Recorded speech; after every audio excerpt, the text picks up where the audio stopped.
нийт гадаад ор. Засгийн газрын гадаад орны үнийн шинэг 6 орчим тэрбум долларыг үзэж байгаа юм. Тэгээ үлдсэн нь хувийн хэмжлээ өр болж байгаа. Гэхдээ хувийн хэмжлээ өр гэдэг маань үндсэндээ эцсийн эцтэй хэн төлөх юм бэ? Энийг бид л төлнө шүү дээ. Яагаад гэхээр аль хэдийн манай засгийн газар үндсэндээ тэр чиглэлд ажиллаж байгаа хувийн корпорациуд гадаад өрөө төлж чадахгүй засгийн газар түүнийг бэйл авах буюу ард түмний мөнгөөр төлж аварна гэдгийг хэлсэн байгаа. Тэгээ энэ бол ноцтой асуулт. Гадаад өрөө 2009 онд бол ийм байсан л да. Үндсэндээ тэр одоо нэг 3 орчим тэрбум доллар. Гэтэл энэ өнөөдөр 2009 оноос хойш болохоор энэ 6-7 жилийн дараагийн 22 тэрбум доллар болж ирсэн байна. Энэ бол үндсэндээ Монгол улсыг өөрийн хямрал аваач үндсэн нөхцөл нь бүрдсэн байгааг харуулж байгаа хэрэг. Төсвийн орлогынхаа 15%-ийг өнөөдөр бид засгийн газрын гадаад өр төлж байгаа. Засгийн газрын өртний нийтд. Тэгвэл энэ харьцаа жил хагасны дараа гэхэд 17 оноос эхлээд төсвийн орлогынхаа 50% бид гадаад өрийн үйлчилгээнд төлөх болно. Энэ эрүүл эдийн засгийн шинж мөн үү? Би бол үгүй гэж бодож байна. Дараагийнх нь банкны систем. Банкны систем бол үнэндээ мужлогийн систем байна Монгол. Чөлөөт зах зээлийн эдийн засгийн хамгийн тулгуур бодлого болсон банкны системийн хувьд бол Монголыг үнэндээ өгөөрүүлж, хоосруулж, ард түмнийг маань шулан мужлон гэж хэлж болно. Ийм систем, ийм тогтолцоо үйлчилж байгаа цагт Монгол улс цаашид хөгжлийн талаар ярих бол үнэндээ хэцүү. Та бүхэн харж байгаа. Дэлхийд дээр банкны зээлийн дундчгүй хэд өндөр буюу 20% авсан 12 улс л байдаг ердөө. 12 улс. 188 орноос шүү дээ. Тэгвэл энэ улсын нэг нь Монгол улс байгаа. Өнөөдөр банкны зээлийн дундчгүй хэд байна вэ? 21% байгаа. Гэтэл 20 авсан хувьтай улсууд бол Киргиз байна, нөгөө дандаа хямраад байдаг. Аргентин гадаад өрийн үүдээс дампуурлаад аргалчихсан улс. Уганда, Африкийн улс. Энэ мэдээ улс л байна. Гэтэл бидэнтэй нэгэн зэрэг гараанаас эхэлсэн бусад улс орнууд болох тухайд бол Казахстан, Хятад, Орос бүгдийг харъя. Эстон. Эдний банкны зээлийн бүх хэд байна? Хятадын хувьд 4.5, Казахстан 5%. Японы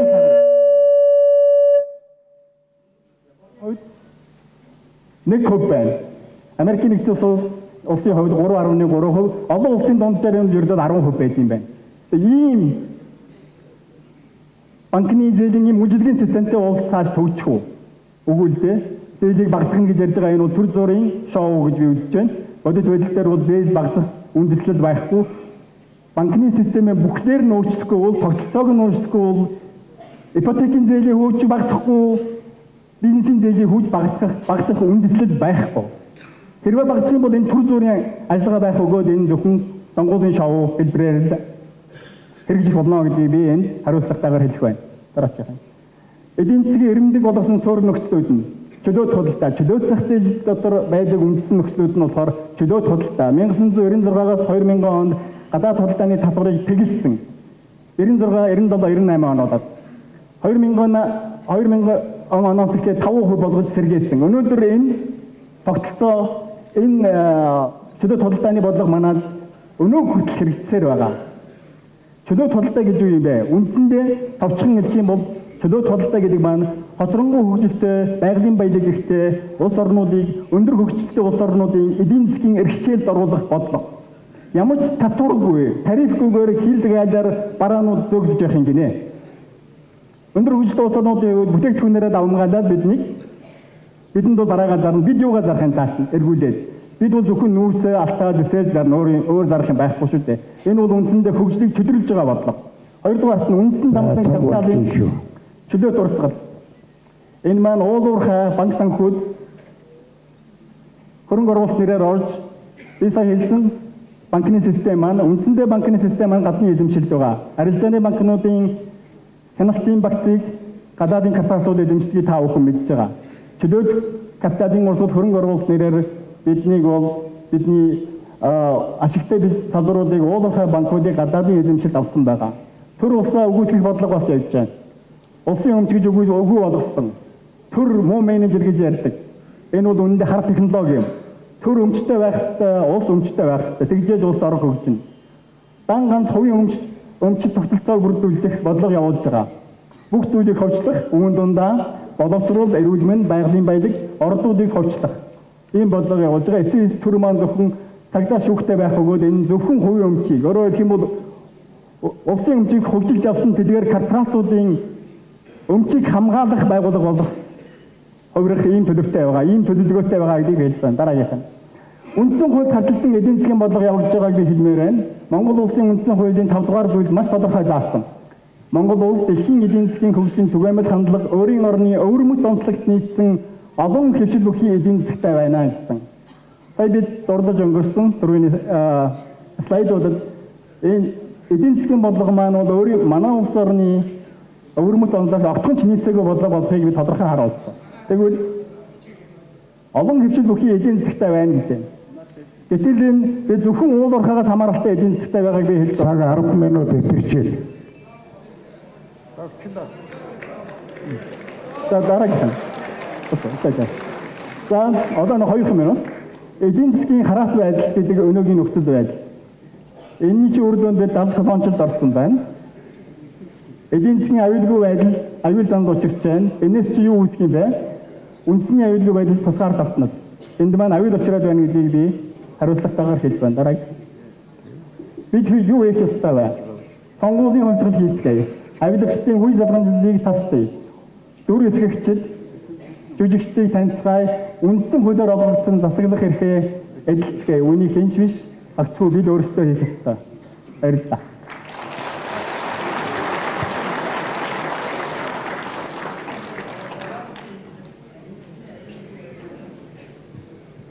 Үндэсний аюулгүй байдлын тулгамдсан асуудлууд Чулуунбат.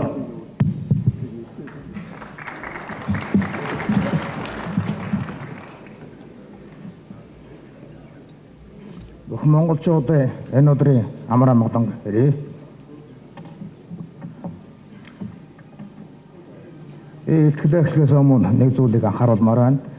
Үндэсний аюулгүй байдалтай холбоотой асуудлууд нийгмийн бүх давхар, бүх салбарт байдаг. Энэ өөрөө маш өргөн хүрээтэй асуудал. Тийм болохоор энийг 10-15 минутын дотор багтаагаад ярина гэдэг бол утгагүй зүйл.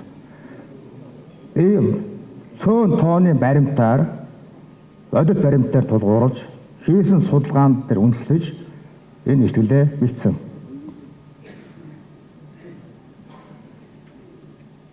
Монгол төрийн эрхэм мөрөг бол орон сая монголчуудыг амар амгалан, сэтгэл хангалуун амьдруулах явдал юм. Монголын төр үндэсний язгуур эрх ашгаа энэ тэргүүн тавьж, Монголын ард түмэн улс үндэсэнд учирч болох аливаа эрсдэл, аюул занлыг урьдчилан харж, түүнээс хамгаалан сэргийлж, улс орны доктортой хөгжил, ард түмний амар амгалан, сэтгэл хангалуун амьдралыг цэцгэлүүлэн хөгжүүлэхийн төлөө ажиллах ёстой. Үүний тулд үндэсний аюулгүй байдлаа хамгаалж, улс орны хөгжих нөхцөл боломжийг бүрдүүлэх ёстой. Өнөөдөр Монгол улс үндэсний аюулгүй байдлаа хамгаалж чадаж байна уу? Улс орон хөгжих нөхцөл боломж байна уу? Монголын ард түмэн амар амгалан амьдрах болцоотой гэсэн асуудлууд та биднийг зовоож байна. Энэ асуултын хариулт нь Америк нэгдсэн улсын агаар нисэх хүчний академийн профессор, улс төр судлаач Фрэнсис Пилчин Монгол бол арслын лаборатори болсон гэж хэлсэн үгэнд оршиж байна. Лаборатори гэдэг бол туршлагын газар юм. Яах дараа эдэн мянган жилийн ариун төвхтэй бүхэл бүтэн тусгаар улсыг туршлагын талбар болгож ард түмнийг туршлагын туулаа болгодог юм. Хэн тэднээс ийм эрх өгсөн? Улс орныг туршлагын талбар болгож ард түмнийг туршлагын туулаа болгох нөхцөл боломжийг энэ 25 жилийн хугацаанд төр барьж ирсэн эрх баригч нар нээж өгсөн. Тийм ч учраас их Монгол улсын үед Орос ураггүй байсан Америк орны нэгэн нөхөр ийм итгэлтэй хэлж байгаа юм. Ингээд та бүхэнд би үндэсний аюулгүй байдалтай холбоотой өнөөдөр ямар асуудлууд үүсэж байна гэдэг талаар маш товчхон хэдэн зүйлийг хүргэе. Үндэсний аюулгүй байдалтай холбоотой асуудлыг ярихын тулд заавал геополитик болон геостратегийн асуудлыг зааж ярих ёстой. Эдгээр хоорондоо уялдаа холбоотой байдаг. Гадаад орнуудын явуулж байгаа бодлого бол тухайн улс оронд шууд хэрэгжих болон шууд бус замаар хэрэгждгээр нь үндэсний аюулгүй байдалд нөлөөж байдаг. Америк нэгдсэн улс болон барууны улс төрч нар Монгол бол геостратегийн орон зай. Тийм учраас тус нутаг дэвсгэр дээрээс Орос, Хятад зэрэг дэлхийн нөлөө бүхий орнуудын эсрэг үйл ажиллагаа явуулах түшил газар мөн гэж үзэж өөрийнхөө нөлөөлөлийг тогтоохын тулд Монголын нийгэм, улс төрд өөрийн бодлогыг хэрэгжүүлэгч гаруур уулсан хүмүүсийг бий болгохоор ихээхэн хүчин чармаалт гаргаж 1980-аад оны дунд үеэс эхлэн сүүлийн 20 жил идэвхтэй ажилласан үр дүнг өгсөн. Манайхан 90 оноос хойш гэж ярьдаг. Мөн чанартай энэ бол 80-аад оны дунд үеэс эхэлсэн процесс шүү. Богино найрамд хятад ард улсын зүгээс Монголыг түүхэн цагийн үеийн айсаар таслагдсан өөрийн нутаг дэвсгэрийн нэг хэсэг гэж үзэж Монгол улсыг эдийн засгаар нь өөрийн хараат байлгах, түүхийн эдийн хавсраг болгох бодлогыг идэвхтэй хэрэгжүүлэхийн зэрэгцээ Монголын хүн ам, түүх, соёлоор нь уусах бодлогыг баримтлан ажиллаж байна. Оросын холбооны зүгээс хуучин тогтоосон нөлөөгөө хадгалан үлдээх, Монгол хэрэгжиж буй Хятад, Америк болон барууны орнуудын бодлогын үйл явцыг саармжуулах шиг хандлагатай бодлого хэрэгжүүлж байна. Энэ бүгд Монгол улсын нийгэм, улс төр, эдийн засгийн байдлыг тодорхойлож, Монгол улсын үндэсний аюулгүй байдалд үүсч болох аюул занал, тэдгээрээс хамгаалсан байдал нөхцөлийг нөхцөлдүүлж байна. Эрс баялаг бол улс орны үндэсний аюулгүй байдлын баталгаа, улс орны хөгжлийн үндэс суурь юм.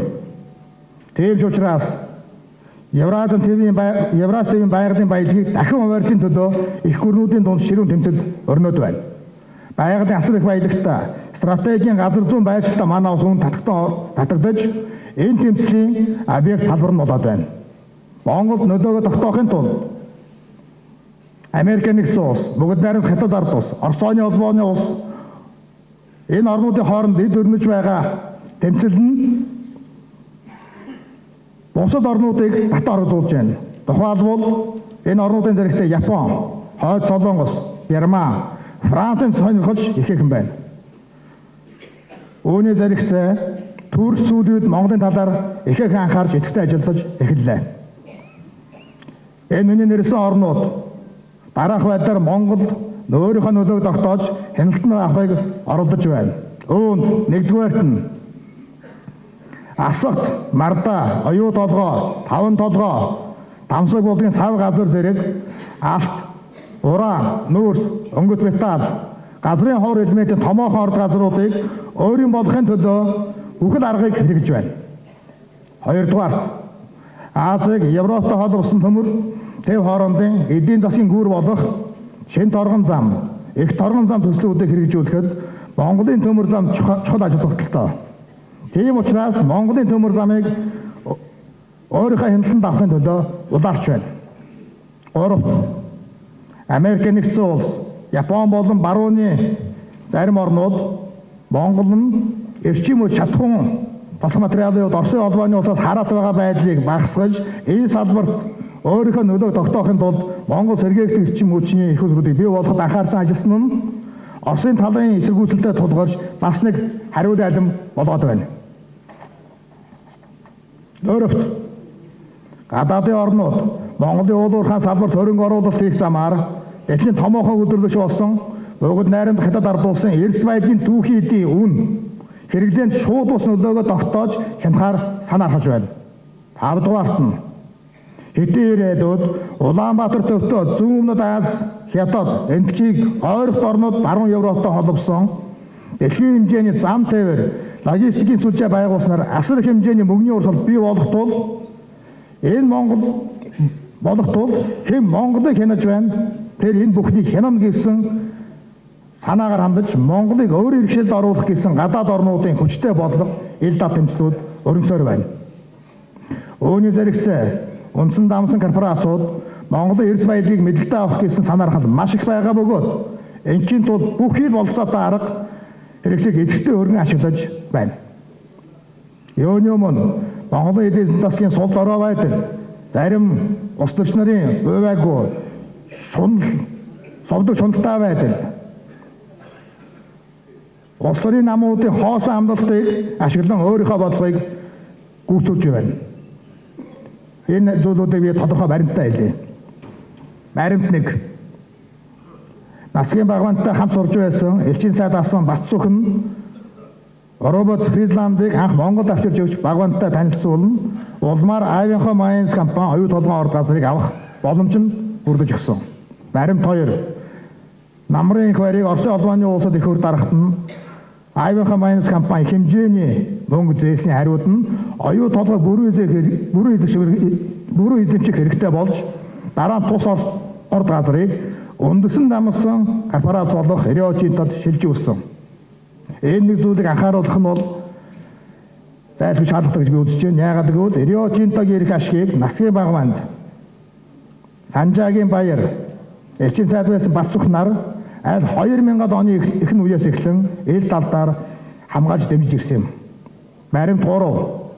Жинхэнэ популист амлалт болсон эх орны хишиг гэдэг нэрээр 1 сая төгрөгийг арт өмнөдөө өгч бүх арт өмнөө өөрсдийнхөө хамсаатан болгож явсан Монгол ардын нам. Алсан намын хамтарсан засгийн газрын нь хятадын төрийн өмчөд Шалко компаниас $350 сая зээж оронд нь 5 толгойн орд газар нөлөө тогтоох боломжийг бүрдүүлж өгсөн.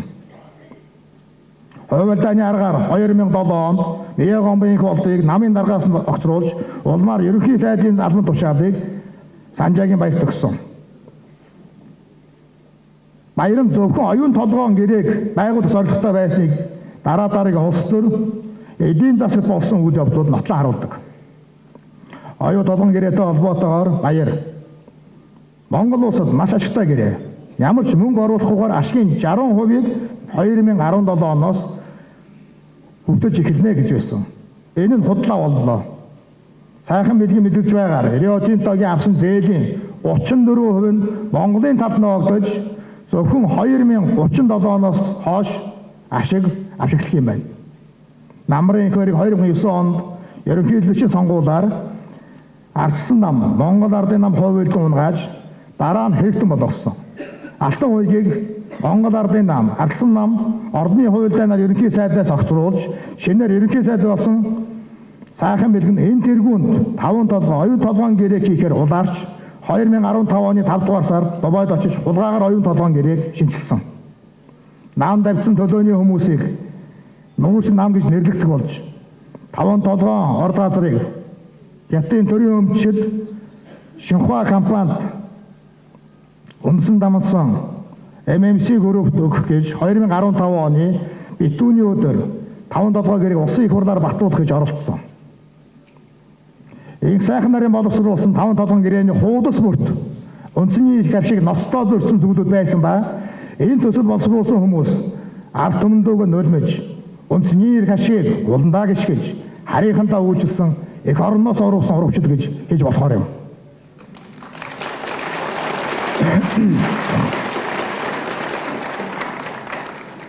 Монгол улсын үндэсний язгуурын эрх ашиг шууд хамааралтай 5 толгой оюун толгойн орд газруудын асуудлыг хэлэлцэж байх үед компани хоорондын асуудлыг зөвөр орхичих, улсын их хурлаар хэлэлцүүлж зүржинэх шаардлагагүй гэж Монгол улсын ерөнхийлөгч, Монгол улсын үндэсний аюулгуудын зөвлөлийн тэргуунд хийж боломгүй зүйлийг Захаагийн хэлбэрт орж хэлж байсан. 5 толгой оюун толгойн орд газрын талаар Баяр 2011 онд телевиз ярилцлага өгөхдөө цаашдаа оюун толгой 5 толгойн орд газар шиг ордуудыг илрүүлэх магадлал өндөр байгаа. Олборлоод эхэллээ гэхэд ямар жишгээр яаж зохион байгуулах вэ гэдгийг оюун толгойн гэрээд 5 толгойн гэрээд жишг болгон тогтоож өгч байгаа юм гэж хэлсэн нь үндэсэн дамсан корпорациудын эрх ашиг хэрхэн хамгаалж харийнхантаа хойволж үндэсний эрх ашигыг үгүй хийж болдож ишгийг тогтоож өгсөн гэдэгтээ агаар нэг сонсогдож байна.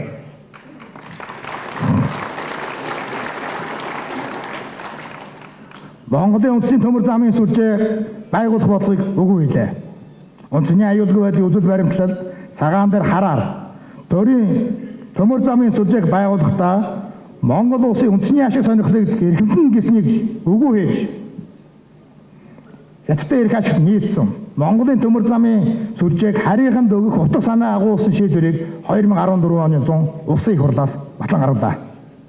Харийнхан манай оронд эрхлээд гацаа зоож өөрийн гар хөл болсон ашиг сонирхлын бүлгээр дамжуулан эдийн засагт улмаар улс төр нөлөөгөө тогтоож үе үеийн засгийн газрыг барьцаалан шахаанд оруулж өөрт ашигтай шийдвэрийг гаргуулж байна.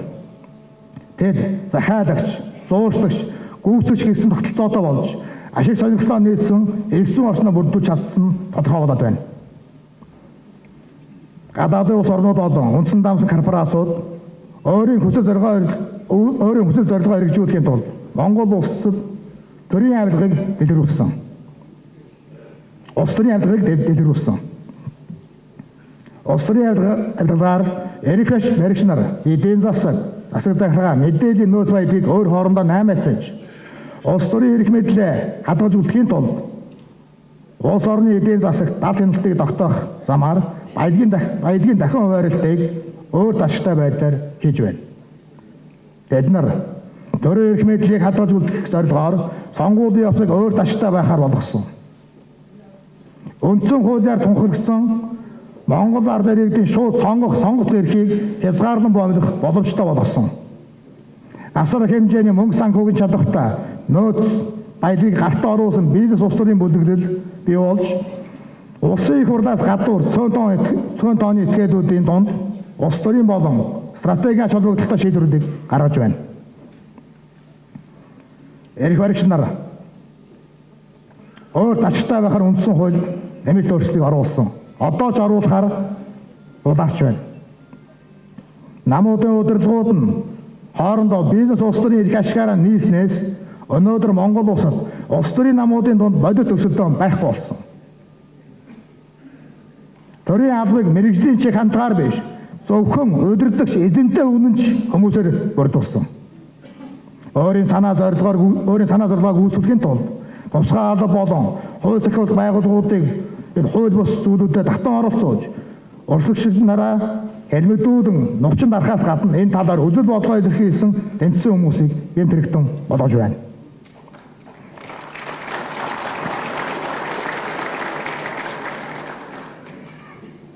Түүнчлэн улс орны дотоод зөрчийг эвэргэн өдөөх, бэрхшээлтэй асуудлыг хэд өвөлгөх, нийгмийн сэтгэл зүг докторгүй болгох, ард иргэдэг сайхан өгсөр хуурам эхлэх зэрэг улс төрийн бохир технологиг хэрэгжүүлэх замаар үндсэн хууль байгууллагыг сулруулж, хүссэн хуулиа батлахыг санаархаж байна.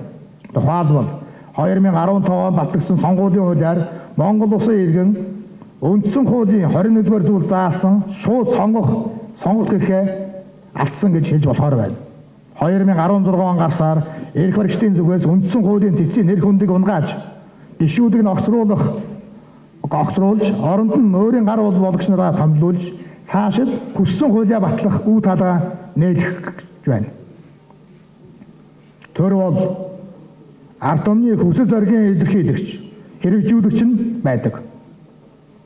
Гэтэл зөвхөн цөөн тооны бүлэг хүмүүсийн явцсан эрх ашиг хамгаалагч болж хувирсан ба өөний уршгаар төрийн нэр хүнд унаж ард түмэн төрийг өөрийн хүсэл зоригийн илэрхийлэгч, хэрэгжүүлэгч биш. Харин эсрэгээр нь эрх чөлөөний зарлагчлалч хэмээн үүсэх боллоо. Үндэсний аюулгүй байдалтай холбоотой нэгэн зүйл бол сүүлийн манай улсад болж байгаа мэдээллийн аюулгүй байдалтай холбоотой асуудал. Үүнийг хөндөхгүй байж орхиж болохгүй.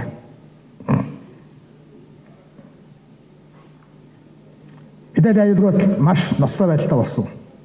Үүнтэй холбоотой би цөөн тооны хэдэн баримт өрдөө.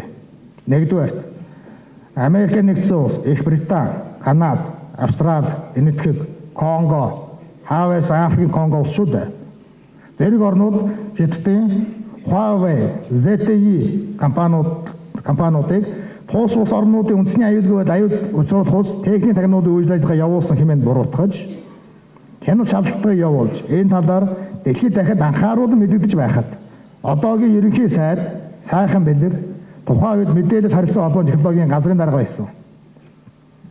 Газрын дарга ажиллаж байхдаа Монголын тусгай албаны болон мэрэгжлийн хүмүүсээс анхааруулсаар байтал үүнийг үл оошон тус компаниуд Монголд оруулж ирэн үүний улмаас хятадын талаас техникийн талтай бүрэн боломжийг Монголд нээж өгсөн гэж хэлж дүгнж болно. Хоёрдугаар харийнхнаа санхүүждэг нэгэн төрийн бос байгууллага Монголд нууц гэж юм байхгүй. Төрийн нууцыг бусдад нээлттэй болгох ёстой гэж нэлээд идэвхтэй энэ асуудыг гаргаж ирэн Монгол төрийн нууцыг үгүй болох орлого хийж байхдаа зэрэгцсэн одоогийн засгийн газрын хэрэг газрын дарга баяр цагт нарын хэсэг хүмүүс төрийн нууцад байх ёстой. Хүн ам, Монголын хүн ам газар нутгийн нарийн мэдээллийг агуулсан төрийн нууцын нарийн мэдээллийг агуулсан мэдээллүүдийг төрийн нууцын жагсаалтаас гаргахаар идэвхтэй хөлтөж байсан. 3 дугаарт Монголын эрдэс баялагын талаар хаалттай мэдээллүүдийг захимжуулах төсөл хэрэгжүүлэн нэрийн доор өөрийн болгож авах гэсэн гадаадын санаахад хүчтэй явагдаж байна. Манай орны ард малтмалын талаарх мэдээллүүдийг суглуулах, судлах, сан бүрдүүлэх зорилгоор хятад нэгэн томоохон эрдэм шинжилгээний судалгааны байгууллагын дэргэд тусгай салбар байгуулагдсан бөгөөд энэ салбарын хүмүүс нь 2015 оноос шинээр лиценз олгож эхэлсэн ажилтаа холбогдуулж Монголд ирж энэ Монгол үйл ажиллагаа явуулж байгаа уул уурхайн компаниудаар дамжуулж захиалга өгч 15 оноос эхэлж шинээр лицензүүдийг их хэмжээгээр худалдаа авч байна.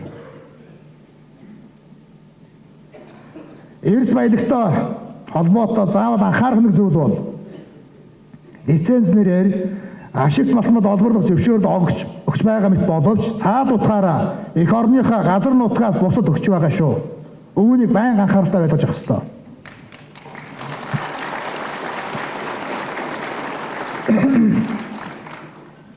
Дөрөвдүгээрт нь сүүлийн хэдэн жилийн дотор ордон Монголд байгаагүй голомжит үйл явдлууд болж байна. Энэ бол эх орноос орох, төрийн нууц задруулах гэмт хэрэг нэмэгдсэний биелж байгаа.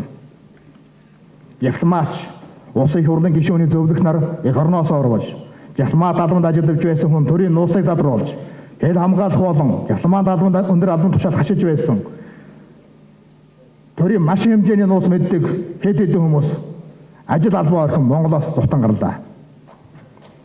Энэ хүмүүс нам танил талаар албан тушаал очсон гэдгийг бид нар ямар санаж байх ёстой. Энэ итгэд Монгол улсад асар их урчиг учруулсан. Эцэст нь дүгнэхэд Монголын төрийн эрхэнд байгаа этгээдүүд Монголын ард түмний 70 жилийн хугацаанд бий болгосон бүх зүйлийг эдэж дуусгаад одоо газар нутгаа худалдаж идээд эцэст нь улсынхаа тусгай тогтнолыг өгөө хийхээр санаархаж байна.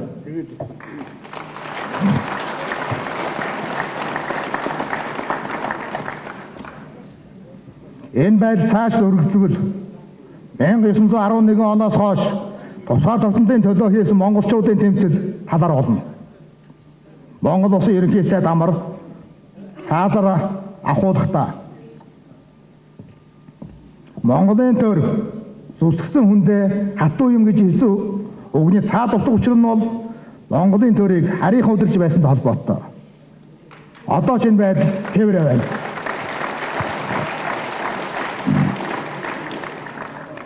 Ийм л Монгол төрийн эрх мэдэл Монголоо гэсэн жинхэнэ монголчуудын гарт байх ёстой.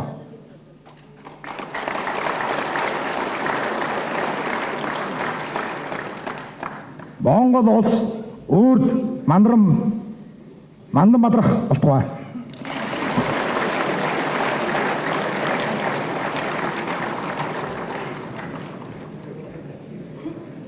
За илтгэл тавьсан улсууд баярлалаа.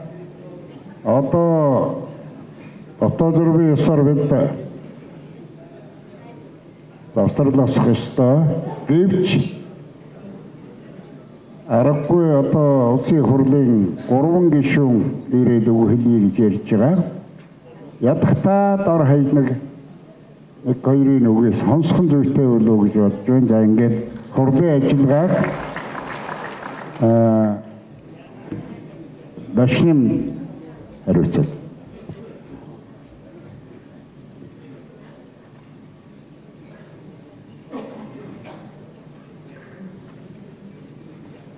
Та бүхэн ямар гэрээ хурал маань хамгийн сонирхолтой хэсэг рүү орж байна. Энэ танхимд Монголын нийгмийн бүх төлөөлөгчд байгаа. Ийм олон хүмүүс сүгэлсэн бид нэр талархаж байна. За биднэрт өнөөдөр манай чуулганы үйл ажиллагаанд оролцож байгаа улсын их хурлын орлогч дарга цог, улсын их хурлын гишүүн Буян, улсын их хурлын гишүүн Бат Эрдэнэ, улсын их хурлын гишүүн Даваасүрэн, улсын их хурлын гишүүн Боловчулуу нартаа чуулганыхаа нөхцөл өмнөөс таларх бүлгэрье.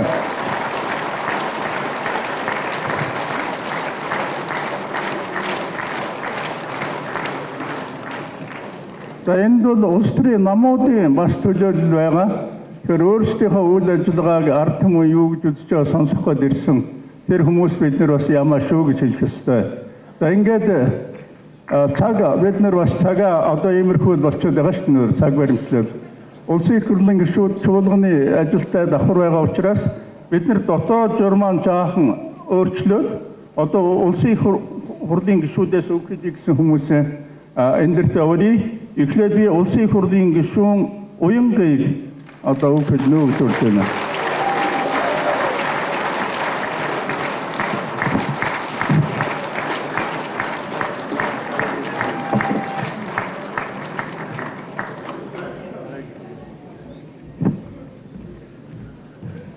Дараа нь Батэрдэн гишүү, Даваасран гишүү хойрт суугаад ингээд ярилцлагаа хэлнэ, хурдхан явна. За баярлалаа. Тэгээд би бол энэ хөдөлгөөнийг анхнаас нь дэмжиж ихэд олзуурч байгаа.